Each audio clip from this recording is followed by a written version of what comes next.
नमस्कार दोस्तों, quality magnify India में मैं आपका दोस्त दीपक कुमार सामल आप सभी का स्वागत करता हूं। आशा करता हूं आप अपने प्रोफेशनल लाइफ में बिजी रहे होंगे और मेरे पुराने वीडियो जो मैं बनाया था उससे आप अपने प्रोफेशनल लाइफ में इस्तेमाल भी कर रहे होंगे।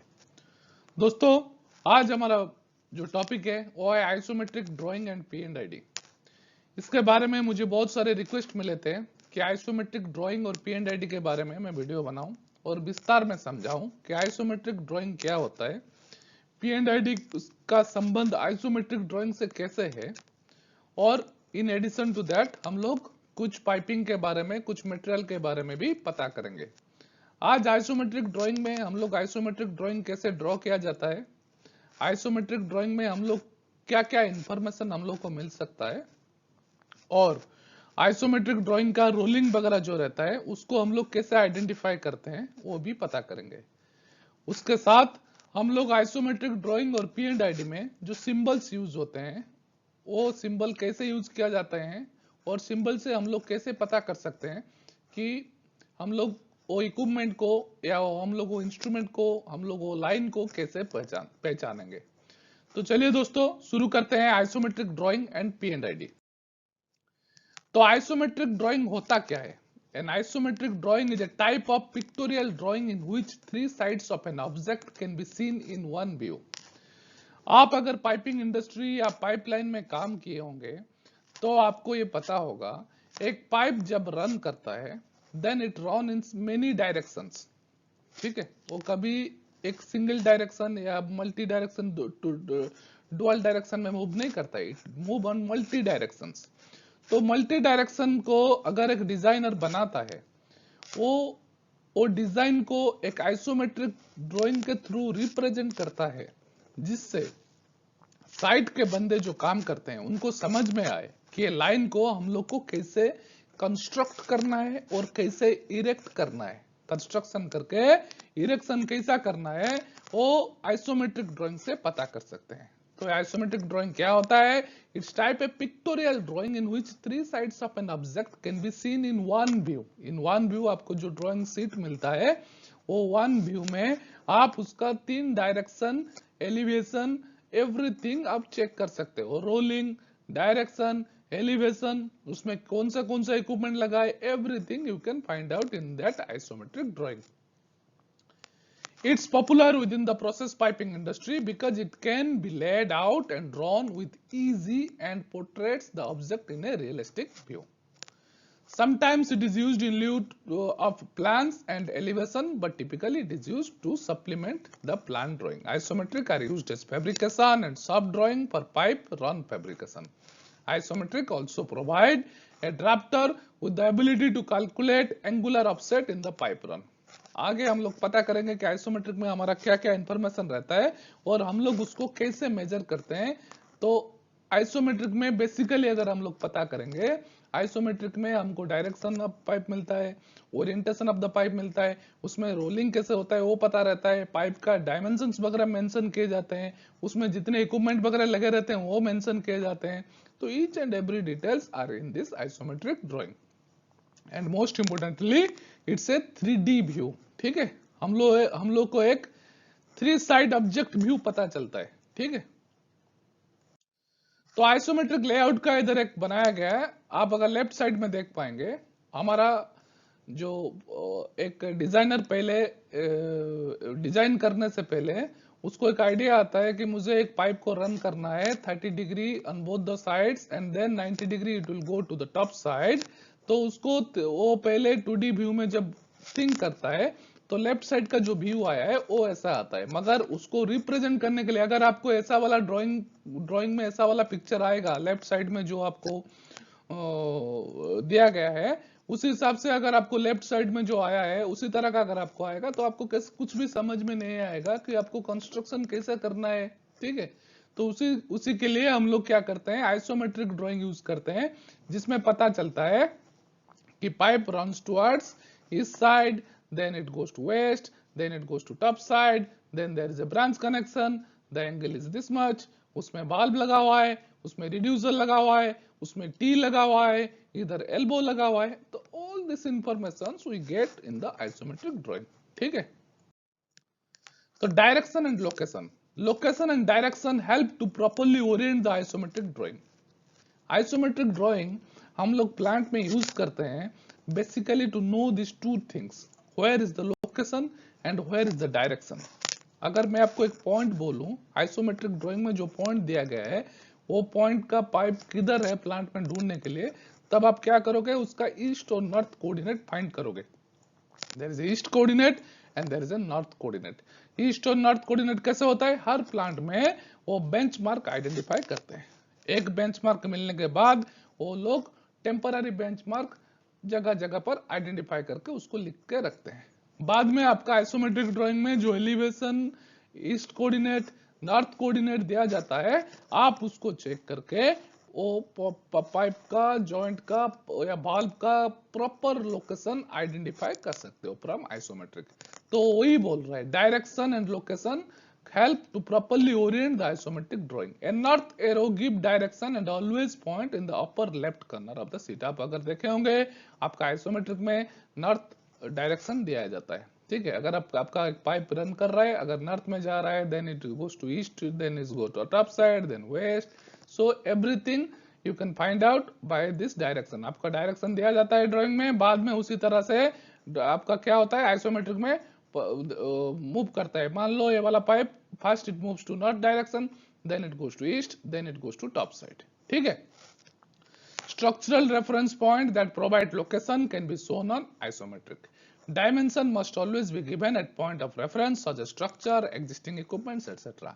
Coordinates also be shown in the isometric drawing. तो coordinates isometric drawing में जरूर रहेगा। ठीक है, आपको हर आइसोमेट्रिक ड्राइंग में आपको कोऑर्डिनेट्स रहेंगे। मान लो आपका एक पाइप यहाँ दिया गया है, यहाँ पर आपको ईस्ट कोऑर्डिनेट, नॉर्थ और एलिवेशन ये सब लिखे रहेंगे। ठीक है, बाद में आपको आप यहाँ से कैलकुलेट कर सकते हो, यहाँ से यहाँ डायमेंशन कितना था, तो ये पॉइंट का भी आप कोऑर्डिनेट्स निकाल सकते हो।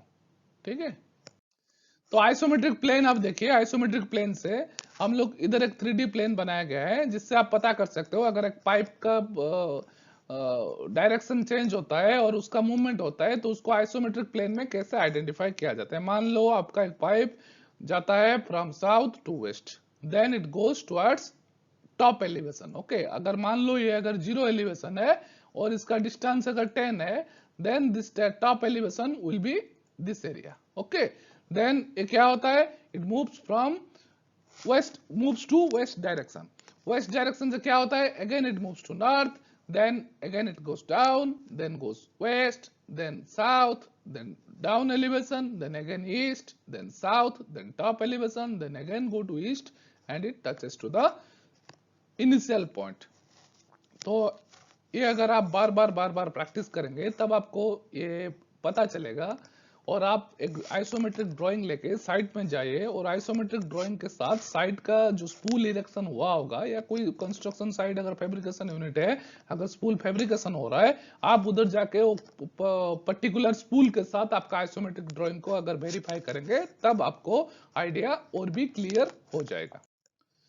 तो हम लोग का जो फिटिंग वगैरह लगता है आइसोमेट्रिक ड्राइंग में, बहुत सारा डिफरेंट तरह का ड्राफ्ट्समैन होते हैं जो बहुत सारे गलती करते हैं। ठीक है, तो इधर कुछ ड्राइंग दिया गया है, अगर आपको कोई कहीं पर मेंशन करना है तब आप आइसोमेट्रिक ड्राइंग में कैसे प्रॉपरली मेंशन कर सकते हो। इधर 4 डॉट दिया गया है जहां पर मिस्टेक है, अगर वो लोग भाल्व लगाया तो भाल्व को पैरेलली लगाना चाहिए पाइप के साथ, और वो जो रिड्यूसर लगाया वो रिड्यूसर को भी पाइप के साथ पैरेलल लगाना चाहिए।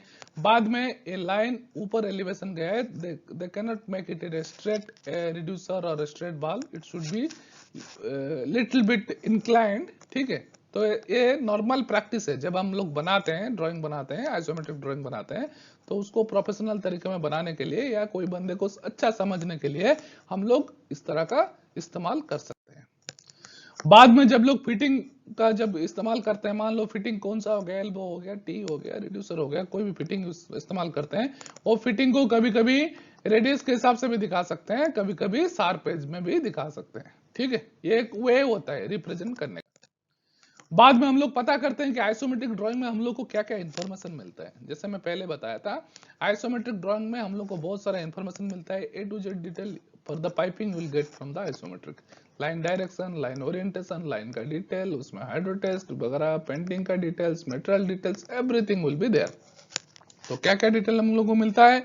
Line routing, line orientation, direction north and east, rolling and elevation, rolling क्या है हम लोग आगे पढ़ेंगे, बिल ऑफ मटेरियल, इंसुलेशन उसमें है कि नहीं है, NDT requirements, revision status, materials classification, design, operation and testing, test and temperature, painting system, उसमें कौन सा पेंटिंग होगा, अगर पेंटिंग होगा तो इंसुलेशन नहीं होगा, ठीक है, अगर पेंटिंग इंसुलेशन कोई कोई लाइन में दोनों भी रहता है। P and I D information, slope, उसमें स्लोप है क्या, कोई बहुत सारे लाइन में रहते हैं, ड्रेनेज लाइन में क्या होता है, स्लोप रहता है, ओके, ग्रेविटेशनल फोर्स में और ड्रेन होने के लिए स्लोप मेंटेन किया जाता है। सर्विस डिटेल्स, कौन सा लाइन है उसका, फ्लो डायरेक्शन, कौन सा तरफ में फ्लो हो रहा है, लिक्विड फ्लो, गैस फ्लो या व्हिच टाइप ऑफ फ्लो जो भी है वो कौन सा डायरेक्शन में फ्लो हो रहा है, support details and any additional notes. तो इतने सारे इंफॉर्मेशन आपको आइसोमेट्रिक ड्राइंग में मिल जाएंगे। ये बहुत जरूरी होता है, कोई आप अगर इंटरव्यू देने के लिए जा रहे हैं पाइपिंग इंस्पेक्टर में तो जनरली ये क्वेश्चन पूछा जाता है। तो ये जो सिंबल है दोस्तों, आपको ये सिंबल याद रखना पड़ेगा। ये सिंबल से आप रिप्रेजेंट कर सकते हो। अगर आपका ऐसा वाला सिंबल आता है दैट मींस आपको आइसोमेट्रिक ड्राइंग में ऐसा वाला सिंबल ही आएगा, वो लोग 3D में आपको नहीं दिखाएगा, ठीक है, आपको ऐसा सिंबल रहेगा। अगर आपको ऐसा सिंबल आ रहा है then it means butt weld symbol for a elbow, 90 degree elbow. अगर 45 डिग्री एल्बो रहता है तो उसका सिंबल ऐसे आता है। अगर टी रहेगा ऐसा आएगा, टी रिड्यूसिंग रहेगा, रिड्यूसिंग टी, ठीक है, ये दोनों टाइप का टी है, एक है इक्वल टी, एक है रिड्यूसिंग टी। रिड्यूसिंग टी रहेगा तो ऐसा आएगा, ठीक है। अगर आपको बॉट वेल्डिंग है तो स्पॉट आएगा, ठीक है। सॉकेट वेल्डिंग आएगा तो ऐसा वाला सिंबल होकर आएगा, ठीक है। थ्रेडेड है तो एक स्ट्रेट लाइन आएगा। तो ये सब चीज आपको याद रखना पड़ेगा। सेम उसी तरह का प्लान्स का अगर आता है हमारा, हम लोग पता है बहुत तरह का प्लान्स होते हैं, weld neck flanges, socket weld flanges, threaded flanges. तो उस टाइप का प्लान्स के हिसाब से आपको अगर उसी तरह का सिंबल आएगा आइसोमेट्रिक में, आप आइडेंटिफाई कर सकते हो कि ये कौन सा प्लान्स है। नहीं तो आप वो प्लान्स का नंबर देख के बिल ऑफ मटेरियल में जाके भी चेक कर सकते हो, उधर भी लिखा रहता है। वेल्ड नेक प्लान्स होगा तो WN लिखा होगा, ठीक है। आइसोमेट्रिक भाल, जितने भाल में वो भाल का सिंबल भी उधर दिया गया है। ये सिंबल आपको बार बार, अगर आप इंडस्ट्री में काम कर रहे हो, ड्राइंग देख रहे हो, आपको ड्राइंग रोज देखना है, देख के साइड में जाके वेरीफाई करना है। अगर आप रोज रोज काम करोगे तब आपको क्या होगा, इसको रट्टा मार के याद रखने का जरूरत नहीं, ये अपने आप ही मन रह जाएगा, ठीक है। आपको ये डेली डेली चेक करना है, वो आइसोमेट्रिक ड्राइंग में चेक करना है, बाद में जाके साइट में वेरीफाई करना है और भाल्व को पहचानना है, कौन सा भाल्व क्या है। इसके लिए कोई भी टेक्निक नहीं है, कैसे आपको कोई सिखा देगा, कोई नहीं सिखाएगा। आपको जाके डेली डेली वो भाल्व को देखना है, भाल्व के ऊपर जो लिखा हुआ है उसको पढ़ना है, भाल्व का सिंबल चेक करना है। आइसोमेट्रिक ड्राइंग के P&ID में वो भाल्व का सिंबल चेक करके एक्चुअल भाल्व जाको साइट में चेक करना है। तो दोस्तों मैं जो रोलिंग का बात कर रहा था, वो रोलिंग क्या होता है, मान लीजिए मैं आपको पहले बताया, अगर एक पाइप का डायरेक्शन चेंज होता है, नॉर्थ ईस्ट वेस्ट ऐसे चेंज होता है तो वो आपको पता चल जाता है। मगर मान लो कोई pipe north east west south को छोड़ के नॉर्थ और ईस्ट के बीच में कहीं से पास कर रहा है, हम लोग उसको कैसे मेंशन करेंगे, तो उसको हम लोग रोलिंग बोलते हैं, ठीक है। अगर परफेक्ट डायरेक्शन से हटके थोड़ा एंगल चेंज करके, 90 डिग्री एंगल से नहीं जाके 90 डिग्री एंगल को चेंज करके अगर कोई पर पाइप डायरेक्शन मूव करता है तो अब हम लोग उसको रोलिंग बोल के बोलते हैं, ठीक है। और रोलिंग क्या होता है, जनरली 3 तरह का रोलिंग होता है। एक होता है वर्टिकल रोलिंग, एक होता है हॉरिजॉन्टल रोलिंग, एक होता है कॉम्बिनेशन ऑफ वर्टिकल और हॉरिजॉन्टल। वर्टिकल आप कैसे पहचानोगे, वर्टिकल लाइन होगा, सिंपल। हॉरिजॉन्टल कैसे पहचानोगे, हॉरिजॉन्टल लाइन होगा। और कॉम्बिनेशन कैसे पहचानोगे, both vertical and horizontal and vertical lines होगा, ठीक है। इट इज वेरी सिंपल, इसमें कोई हाई टेक्नोलॉजी नहीं है। बाद में इधर एक हॉरिजॉन्टल रोलिंग है जिसमें आपको सिंपल त्रिकोणमिति यूज करना है, जिसमें डायमेंशन वगैरह ड्राइंग में दिया जाता है। आप त्रिकोणमिति यूज करो, उसका एंगल निकालो और उसका रोलिंग डिग्री निकाल के आप उसको चेक कर सकते हो। रोलिंग डिग्री निकालने के बाद आप एल्बो का साइज करके, एल्बो का जो साइज होगा उसके साथ इसको डिवाइड करके आप चेक कर सकते हो कि आपका एल्बो का लेंथ कितना रहना चाहिए, ठीक है। इसमें कोई भी बड़ा बात नहीं है। तो इधर मैं एक एग्जांपल दिया हूं, एग्जांपल के हिसाब से आप इसका रोलिंग हॉरिजॉन्टल रोलिंग चेक करके आप निकाल सकते हो कि इसमें एंगल कितना रहना चाहिए, ठीक है। बात वर्टिकल रोलिंग का और horizontal rolling, combination of both the Rawlings है। इट इज सिंपल ट्रिगोनोमेट्री, इसमें कुछ बड़ा नहीं है। आप इसको चेक करो, इसमें डायमेंशन x का डायमेंशन दिया गया है, y का डायमेंशन दिया गया है, तो आप z का डायमेंशन निकाल सकते हो। This is simple, z equal to x square plus y square root over, तो आप ये निकाल लिए। फिर बाद में इधर 125 ऑलरेडी मेंशन किया है, then this degree you can find it out, so it is simple. Okay, but आपको समझना है, आपका आपका आप अगर वेल्डिंग इंस्पेक्टर हो या पाइपिंग इंस्पेक्टर हो, जनरली पाइपिंग इंस्पेक्टर का काम है रोलिंग चेक करना कि बराबर रोलिंग में ये बनाया गया है कि नहीं बनाया गया। आप ड्राइंग में पहले आइडेंटिफाई करो ये हॉरिजॉन्टल है या वर्टिकल है। हॉरिजॉन्टल और वर्टिकल चेक करने के बाद अगर कॉम्बिनेशन है वो भी आप चेक कर सकते हो, जैसे मैं आपको बताया। वो चेक करने के बाद उसमें डायमेंशन दिया गया होगा। अगर डायमेंशन नहीं दिया है तब आप डायमेंशन बाय सिंपल कैलकुलेशन इधर जैसे हुआ ऐसे करके आप डायमेंशन निकाल सकते हो। निकालने के बाद by putting simple formula tan theta by इसको tan थीटा के हिसाब से आप डाल के निकाल सकते हो इसका डिग्री कितना है। ठीक है, there is nothing great in this. Okay दोस्तों, अभी चलते हैं what is piping about. Piping होता क्या है, हम लोग थोड़ा पाइपिंग के बारे में पढ़ेंगे, थोड़ा मटेरियल के बारे में पढ़ेंगे। Piping is about designing, fabrication and construction line for fluid transformation. एक डेफिनेशन है पाइपिंग का। हम लोग पाइपिंग क्यों यूज करते हैं ना, for transportation of fluid. What is fluid? It can be any of the fluid, gas, liquid, mixture of gas and liquid, and suspension of small solid particle in the liquid. So basic properties for conveyed fluid. Fluid का transportation के लिए basic properties क्या क्या रहना चाहिए, fluid type कैसा होना चाहिए। कोरोजन होगा तो हम लोग को उसके लिए ज्यादा प्रिकॉशन लेना पड़ेगा। ज्यादा कोरोजिव फ्लूइड है, हम लोग को ज्यादा हाई क्रोम वाला मटेरियल यूज करना पड़ेगा। फ्लो रेट, अगर ज्यादा फ्लो रेट है तब उसी हिसाब से हमको मटेरियल सिलेक्शन करना पड़ेगा। प्रेशर, अगर हाई प्रेशर लाइन है, लो प्रेशर लाइन है हम लोग कोई ऑर्डिनरी मटेरियल यूज कर सकते हैं। हाई प्रेशर लाइन है हम लोग को एक हाई स्ट्रेंथ वाला मटेरियल लेना पड़ेगा जिसका टेंसाइल स्ट्रेंथ ज्यादा होगा। टेम्परेचर, ज्यादा टेम्परेचर है तो क्या एक्सपेंशन और कंट्रैक्शन हो सकता है, क्रैक आ सकता है। ठीक है, तो उस हिसाब से हम लोग को मटेरियल को सिलेक्शन करना पड़ता है। तो what is pipeline? A pipeline transfer a fluid from one given point of the plant, usually inlet point of the line, to another part of the plant, this called outlet. So piping और pipeline में difference क्या है? Pipeline for we can say as a difference, pipeline को हम लोग एक बड़ा distance, जो लेंथी डिस्टेंस में अगर कोई फ्लूइड को या गैस को हम लोग को ट्रांसपोर्टेशन करना पड़ता है, हम लोग उसको पाइपलाइन डिफाइन करते हैं। But piping is for short transportation और short terminals between equipment to equipment, और फॉर शॉर्ट डिस्टेंस ट्रैवल हम लोग पाइपिंग उसको बोलते हैं। ठीक है, तो बेसिक कैरेक्टरिस्टिक का पाइपलाइन का बेसिक कैरेक्टरिस्टिक क्या हो सकता है? Size, wall thickness, type of joint. Size मतलब डायमीटर, वॉल थिकनेस, उसका वॉल थिकनेस क्या है, type of joint, welded, threaded, flanged, external finishing, painting, insulation, quality check, hydraulic testing, non destructive testing, ऐसा है। Routing, the routing is how the pipeline is developed into the space. मैं आपको जैसे पहले बताया routing क्या होता है। मान लो हमारा इधर नॉर्थ डायरेक्शन दिया गया है, आप पाइप को वहां से देख के पता कर सकते हो कि पाइप का फ्लो कहां से होता है। मान लो 5 metre it goes towards north, then 3 metre it goes towards east. ठीक है, इसको हम लोग रूटिंग बोलते हैं। पाइप रूटिंग क्या है? मान लो आपको ईस्ट में जाने के टाइम में ये परफेक्ट 100% 90 डिग्री में नहीं मूव होके इट मूव्स टुवर्ड्स अपवर्ड। ठीक है, अपवर्ड है तो हम लोग क्या करेंगे, एक रोलिंग इधर मेंशन करेंगे। ठीक है, रोलिंग मेंशन करके हम लोग दिखाएंगे कि 90 डिग्री में मूव नहीं हुआ, it goes little bit top side. तो उसी हिसाब से हम लोग इधर डायमेंशन देंगे और एल्बो को क्या करेंगे, हम लोग अपवर्ड मूवमेंट कराएंगे। ठीक है, तो होता है रूटीन।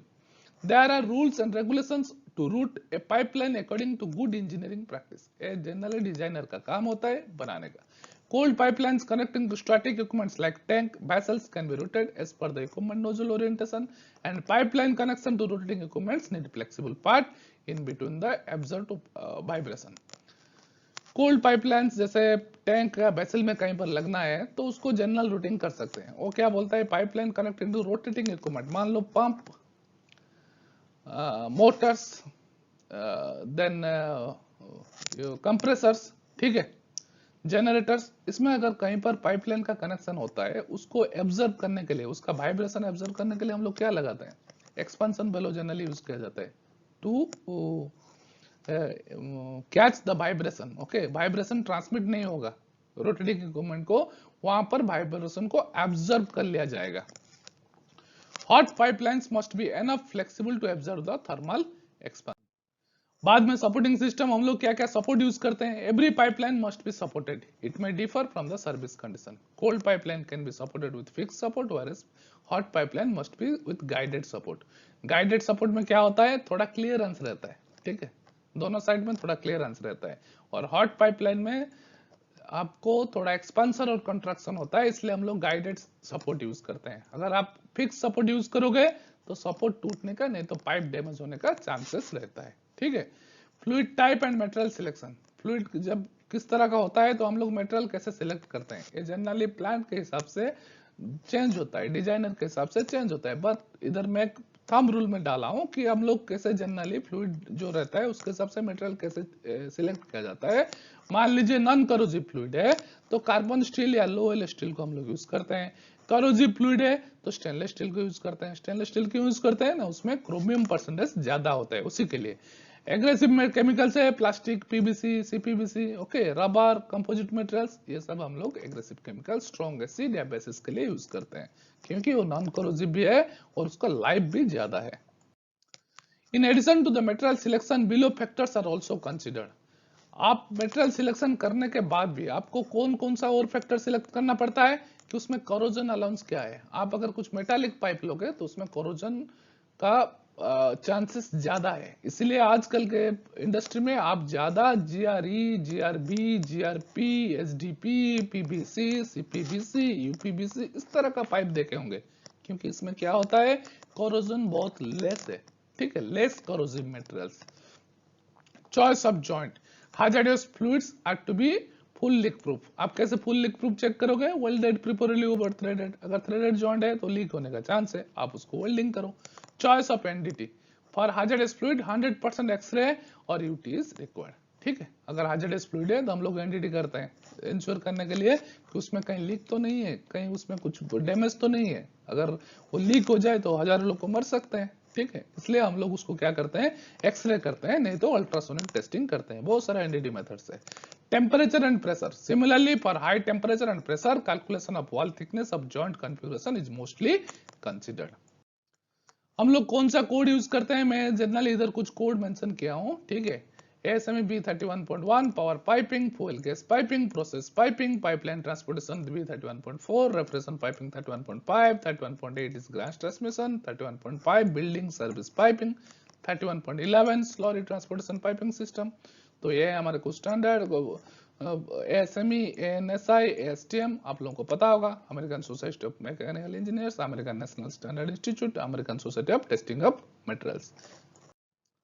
तो दोस्तों हम लोग अभी कुछ मटेरियल के बारे में थोड़ा ब्रीफली पता करेंगे, क्योंकि पहले हम लोग आइसोमेट्रिक ड्राइंग क्या है पता किया, बाद में आइसोमेट्रिक ड्राइंग कैसे ड्रॉ किया जाता है, उसका सिंबल कैसे होता है, ठीक है, उसमें रोलिंग क्या होता है वो भी हम लोग समझे। बाद में हम लोग देखे कि पाइपिंग क्या बोलते हैं, पाइपलाइन के बारे में हम लोग पता किए। बाद में उसमें जो यूज होता है, फ्लूइड जो यूज होता है, फ्लूइड का कैटेगरी कैसे सिलेक्शन किया जाता है। बाद में हम लोग मटेरियल के बारे में थोड़ा पढ़ेंगे।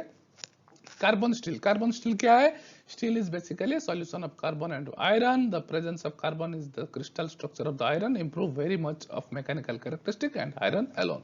तो इधर मैं एक ग्रेड डाला हूं, जो ग्रेड अगर आप आइसोमेट्रिक ड्राइंग पढ़े होंगे तब आप ग्रेड ए ग्रेड के संपर्क में जरूर आए होंगे। अगर सिमलेस पाइप रहेगा तो STM A53 ग्रेड ए या बी, या A106 ग्रेड ए और बी। ए बी क्यों रहता है आपको पता होना चाहिए, ग्रेड ए बी क्यों रहता है, कार्बन परसेंटेज के लिए ग्रेड का इधर ग्रेडेशन किया जाता है। वेल्डेड पाइप रहेगा तो STM A134, रॉड फिटिंग रहेगा तो 234 double P A, double P B, double P C, ठीक है। फोर्स फिटिंग है तो A105, कास्ट पार्ट है तो A216 WCB।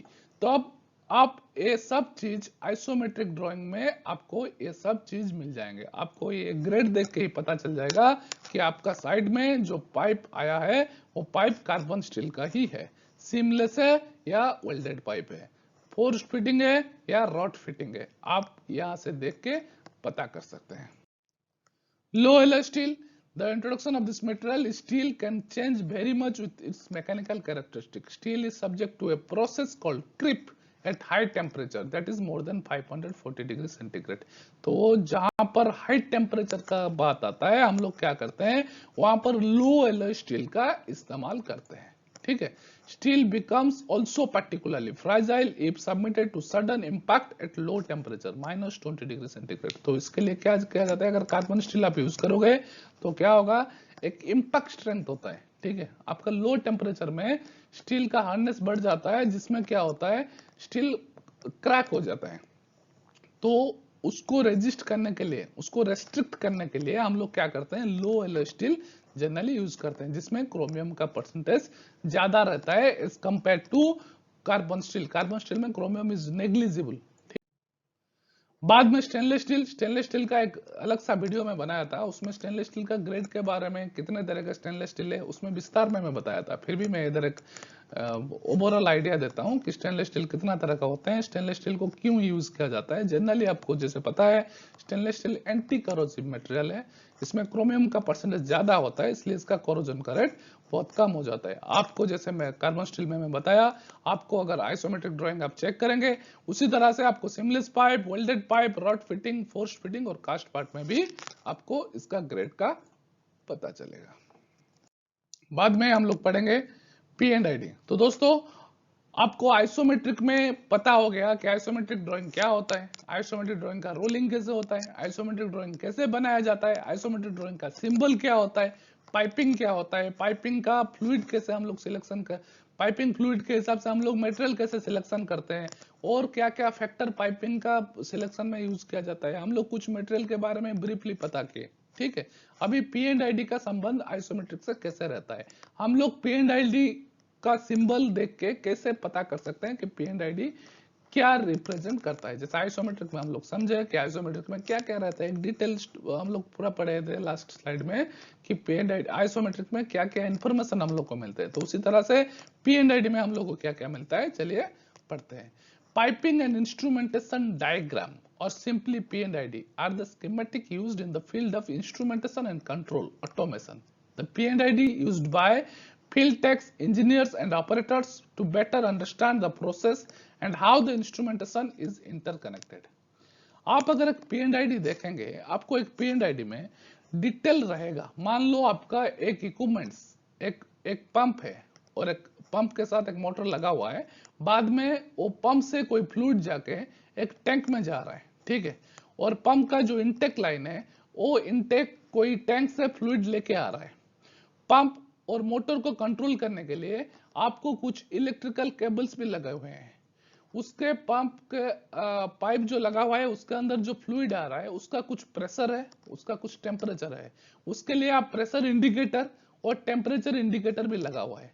ये सब चीज केबल से कनेक्ट होके कंट्रोल रूम में कनेक्टेड हुआ है। तो ये पूरा चीज मैं जो सिस्टम बोला, pump and motor connected, taking intake fluid from some tank, then outlet to some tank, then all this activity is operated manually as well as from the control room. ये पूरा चीज आपको पी एंड आई डी में mention किया जाता है कि कहां पर कौन सा इंस्ट्रूमेंट लगा हुआ है, कहां पर पंप लगा हुआ है, कहां पर मोटर लगा हुआ है, उसका इनटेक लाइन कहां से आ रहा है, उसका आउटपुट लाइन कहां जा रहा है, इनटेक लाइन में pressure indicator, temperature indicator, flow meter कहां पर लगे हुए हैं, कितने वाल्व लगे हुए हैं, वाल्व का डायरेक्शन कैसे मेंशन किया, everything you will find it out in the P&ID. So most industries have standardized the symbol according to ISA standard 5 S5.1 instrumentation symbol specification. कोई अपना specification भी यूज करते हैं। तो P&ID में हम लोग क्या होता है, piping and instrument drawing, it is original process and instrument diagram also used. What are the things we use in the P&ID? Process flow diagram, PFD, simplified version of the P&ID. तीन तरह का हम लोग use करते हैं industry में। तो मान लीजिए ये एक व्यू है, जैसे मैं आपको एक पंप और मोटर का बताया। मान लीजिए इधर आपको एक टेम्परेचर कंट्रोल रेकॉर्डर है, आपको इधर एक हीट एक्सचेंजर है। हीट एक्सचेंजर में हम लोग क्या करते हैं, आपको एक स्टीम पास, मान लीजिए इधर से स्टीम पास किया गया थ्रू ए वाल्व कंट्रोल करने के लिए, न्यूमेटिक कंट्रोल वाल्व, कितना स्टीम मुझे पास करना है। ये पाइप के अंदर स्टीम मूव किया, ठीक है। बाद में आपको इधर आप फ्लूइड रखे हैं वाटर, जब स्टीम मूव करेगा तो स्टीम से टेम्परेचर लेके पानी गर्म होगा, ठीक है। वो पानी को हम लोग क्या करेंगे, एक temperature transmitter, okay, temperature control recorder, दो चीजें, एक टेम्परेचर ट्रांसमीटर है और एक टेम्परेचर कंट्रोल रिकॉर्डर है। ये दोनों चीज से हम लोग उसको आइडेंटिफाई करेंगे कि इसमें कितना पानी गर्म हो रहा है और कितना, how can we control the temperature of this water. ठीक है, तो ये पूरा चीज को, ये पूरा सिस्टम हो गया। ठीक है, ये पूरा सिस्टम को हम लोग क्या करेंगे, एक पी एंड आईडी में रिप्रेजेंट करेंगे। कैसे करेंगे, हम लोग एक टेम्परेचर कंट्रोलर रिकॉर्डर का सिंबल बनाएंगे, एक टेम्परेचर ट्रांसमीटर का सिंबल बनाएंगे, इधर एक थर्मोमीटर लगाएंगे, एक डिजिटल हो सकता है या एनालॉग हो सकता है, कुछ भी। बाद में टेम्परेचर सेंसिंग बल्ब लगाएंगे, बाद में न्यूमेटिक कंट्रोल बल्ब लगाएंगे। तो ये सब चीज को हम लोग एक पी एंड आईडी में कैसे रिप्रेजेंट करते हैं, चलिए देखते हैं। तो मान लीजिए मैं इधर एक टेम्परेचर रिकॉर्डर लगाया, इधर मैं पहले उसका शॉर्ट फॉर्म यूज करेंगे TRC, temperature recorder. Temperature transmitter TT, बाद में थर्मोमीटर में टेम्परेचर इंडिकेटर TI, बाद में टेम्परेचर सेंसिंग बल्ब और इधर फ्लो कंट्रोल बल्ब FCB। तो सब चीज का एक एक हम लोग शॉर्ट फॉर्म यूज कर रहे हैं। ठीक है, तो आइडेंटिफाई करने के लिए कि ये पूरा चीज में क्या क्या लगा हुआ है। बाद में इसका हम लोग एक नंबर देते हैं, ये नंबर क्या दिया है 206, कुछ भी नंबर हम लोग उसका देंगे प्लांट के हिसाब से। डिजाइनर एक यूनिक नंबर देगा जहां से हमको पता चलेगा कि वो टेम्परेचर रिकॉर्डर या टेम्परेचर इंडिकेटर का नंबर क्या है। बाद में टैग का एक डिस्क्रिप्शन करते हैं। टैग डिस्क्रिप्शन कैसे किया जाता है, उसका एक थंब रूल है, how we can identify the tag description. तो टैग डिस्क्रिप्शन में क्या होता है, जनरली 3 लेटर रहता है। तो फर्स्ट लेटर क्या डिजाइन करता है, मेजर्ड वेरिएबल। मेजर्ड वेरिएबल क्या है, pressure, level, flow, temperature, indicator, recorder, controller, transmitter, ये है पहला मेजर्ड वेरिएबल। सेकंड क्या होता है, the succeeding letters are used to designate the function of component और to modify the meaning of the first letter. मान लो x जो बोला है ये फर्स्ट लेटर हो गया, क्या हो गया P, प्रेशर। बाद में YZ वो क्या करता है, प्रेशर इंडिकेटर है, प्रेशर ट्रांसमीटर है, प्रेशर फ्लो डायग्राम है, क्या है उसके बाद आता है। ठीक है, टेम्परेचर इंडिकेटर है, टेम्परेचर ट्रांसमीटर है, क्या है वो YZ डिनोट करता है, but X denote temperature, flow, level, pressure, all this things. तो इधर हो गया TRC, फर्स्ट लेटर हो गया T for temperature, then recording controller. First letter हो गया टेम्परेचर, सेकंड हो गया ट्रांसमीटर, फर्स्ट लेटर हो गया टेम्परेचर, देन हो गया इंडिकेटर। ठीक है, बाद में हम लोग इधर एक फर्स्ट लेटर और सेकंड लेटर का क्या एब्रिविएशन होता है और उसका डेफिनेशन क्या होता है इधर मेंशन किया गया है, जिसको आप रेफरेंस के लिए ले सकते हो, ले सकते उसको आप चेक कर सकते हो। अगर आपको पेन रेडी आप पहले पहले देख रहे हो और आपको दिक्कत आ रही है, तब आप फर्स्ट लेटर और सक्सीडिंग लेटर का क्या फुल फॉर्म रहता है आप ये चार्ट से लेके फॉलो कर सकते हैं। बाद में इधर मैं कुछ एग्जाम्पल दिया हूं कैसे हम लोग उधर मेंशन करते हैं, आप इसको प्रैक्टिस करिए, सीखिए और बार बार लिखिए। लिखने के बाद आप पेन डायरी में बार बार जाके चेक करिए, तब आपको ये याद रहता है। एक इंस्ट्रूमेंट का लोकेशन अगर दिया गया है, हम लोग एक जो लाइन होता है, बीच का लाइन होता है, अगर स्ट्रेट लाइन है, डॉटेड लाइन है या अदर कुछ भी लाइन नहीं है, उसका मतलब क्या है पेन डायरी में, ये बहुत इंपॉर्टेंस रखता है। अगर मान लो कोई नो लाइन का मतलब है the instrument is mounted in the field near the process. ठीक है, अगर कुछ भी लाइन नहीं है तो प्रोसेस के पास है। अगर सॉलिड लाइन है, the instrument is mounted in the control room. Control room में इंस्ट्रूमेंट लगाया गया है। एक प्लांट में हजारों इंस्ट्रूमेंट आता है, लाखों में इंस्ट्रूमेंट आता है, वो कहां पर है कैसे आइडेंटिफाई करेंगे, प्रोसेस लाइन के पास है तो there is no line. Mid में एक लाइन है तो कंट्रोल रूम में है। अगर डॉटेड लाइन है तो instrument is mounted out of site, site के बाहर है। आप इसको ऐसे डिस्प्ले कर सकते हैं in the control room, in the plant and not accessible. Okay, तो दोस्तों आप इधर थोड़ा एक समरी में चेक कर सकते हो, summary of instrument and type of location. अगर आपको सर्कल के अंदर आता है डॉट स्ट्रेट लाइन तो उसका मतलब क्या है, अगर स्क्वायर के अंदर एक सर्कल आता है तो उसका मतलब क्या है, अगर हेक्सागोनल में आता है उसका मतलब क्या है, अगर स्क्वायर के अंदर और एक 90 डिग्री रोटेशन में और एक स्क्वायर रहता है उसका मतलब क्या है। ठीक है, these are all designated here: programmable logic control, computer logic control, distinct elements, shared display, shared control और distributed control panels। सिमिलरली जैसे हम लोग इंस्ट्रूमेंट का दिखाए, पाइपिंग का भी उस तरह का डिफरेंट डिफरेंट आता है। अगर इलेक्ट्रिकल सिग्नल है then it will come a dotted line, connection है तो स्ट्रेट लाइन का आएगा, न्यूमेटिक सिग्नल है तो आपको दो दो स्ट्रोक आएगा इसमें, डाटा लिंक है तो will find a circular line, a cross mark will be there for capillary tubing. ठीक है, तो इसी तरह का हर लाइन का अलग अलग डिजाइन रहता है। आप कभी P&ID चेक करोगे तो उसका इंडेक्स को पहले पढ़ने का, इंडेक्स में यह सब मेंशन किया जाता है कि उसका बाल डायग्राम क्या है, लाइन डायग्राम क्या है, सब चीज को क्लियरली मेंशन किए जाते हैं। सिमिलरली भाल्व सिंबल जो आता है, भाल्व सिंबल को भी इसी तरह का आइडेंटिफाई किए जाते हैं, जैसे पाइप सिंबल का था, लाइन सिंबल का था, और भाल्व सिंबल भी सिमिलरली हम लोग आइसोमेट्रिक में जैसे पढ़े, P&ID में भी उसी तरह से उसको आइडेंटिफाई। एक P&ID का एग्जाम्पल, इधर कंप्लीट एग्जाम्पल दिया गया है, आप इसको देखिए, सीखने देखिए और खुद प्रैक्टिस करिए, अपने आप से प्रैक्टिस करिए, वो इक्विपमेंट का नाम बताइए, वो लाइन में जो स्ट्रोक दिया गया है उसका मतलब क्या है वो चेक करिए, कैसे आप खुद से आपका प्लांट में जाइए और जाके खुद अपने आप से भी प्रैक्टिस करिए। आप जितना ज्यादा इसमें इन्वॉल्व रहेंगे आपको ये सीखने में उतनी आसानी होगी।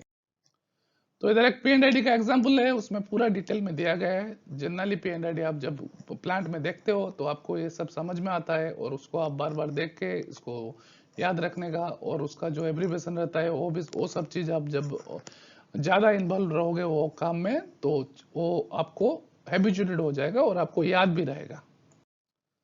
एक PFD प्रोसेस फ्लो डायग्राम का भी इधर सिंबल दिया गया है, आप देख सकते हो। एक नॉर्मल प्रोसेस फ्लो डायग्राम जो आता है वो इसी तरह का मेंशन करता है, जिसमें बाल्ब का, पंप का, एक पंप रहता है, बाल्ब रहता है, बाल्ब का सिंबल जो है, इधर एक इक्विपमेंट रखा गया है, टैंक या पाइप, वो पाइप का कनेक्शन जो जाता है एक्सचेंजर के थ्रू जाके कहाँ पर कनेक्ट होता है। ये एक प्रोसेस फ्लो डायग्राम है जिसमें आपको समझ में आता है, मगर आपको ये P&ID से मैच कराना है और P&ID से ही आपको पता चलेगा कि बाल्ब का नंबर क्या है, टैग नंबर क्या है, कौन सा टाइप का बाल्ब है। ठीक है, ये सब चीज आप वहां से P&ID से ही पता कर सकते हो। तो बहुत बहुत धन्यवाद दोस्तों वीडियो देखने के लिए। आशा करता हूं आपको वीडियो पसंद आया होगा। अगर पसंद आया होगा तो उसको लाइक करिए, कमेंट करिए और अपने दोस्तों के साथ शेयर भी करिए। बहुत बहुत धन्यवाद दोस्तों।